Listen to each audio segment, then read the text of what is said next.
저는 국민의힘 시민단체 선진화 특위위원이자 국토교통위원으로서 이 자리에 섰습니다. 지난 6월 27일 날 국민의힘 시민단체 선진화 특위에서 촛불행동의 기부금품 모집법 위반 사항을 지적했습니다. 이와 관련하여 촛불행동에서는 6월 27일 음해 목적 허위 주장이라고 하면서 법적 조치를 하겠다고 언급했습니다.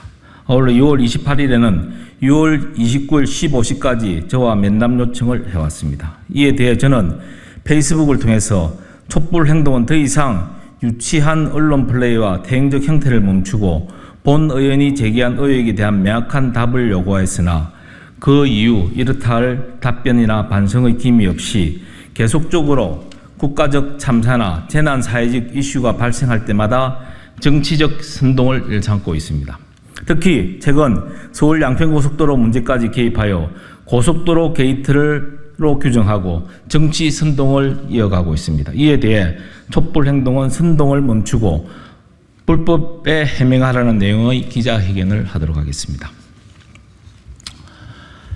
수많은 반정부 선동과 가짜뉴스로 국민의 눈을 가리고 여론을 호대해온 촛불행동은 더 이상 저급한 정치 선동을 멈추고 불법에 해명하기 바랍니다. 가후 이태원 참사 이후 온 국민이 사고 수습과 유족을 위로하는 추모의 시간을 보내고 있는 동안에도 촛불행동은 주말마다 대통령 퇴진과 김건희 여사 특검을 주장해왔습니다. 후쿠시마 오염수 방류와 관련해서도 대통령을 친일 이완용에 비유하거나 매국 역적으로 규정하고 방사능 오염수로 국민을 죽이려는 매국노 윤석열이라고까지 지칭하고 사진까지 유포한 바 있습니다. 또한 천안함 폭침과 관련해서는 천안함 사건이 북한의 폭침으로 발생했다는 것은 명확한 증거가 없으며 해당 사건에 대한 정부의 공식 발표를 신뢰하기 어렵다고 주장까지 했습니다.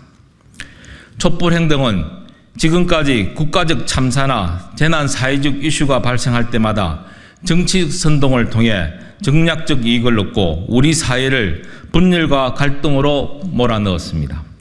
그뿐만이 아닙니다. 심지어 대통령 부부 한동훈 법무부 장관의 얼굴 사진을 붙인 인형을 향해 할 수 없기 행사를 해서 논란이 일어나기도 했습니다.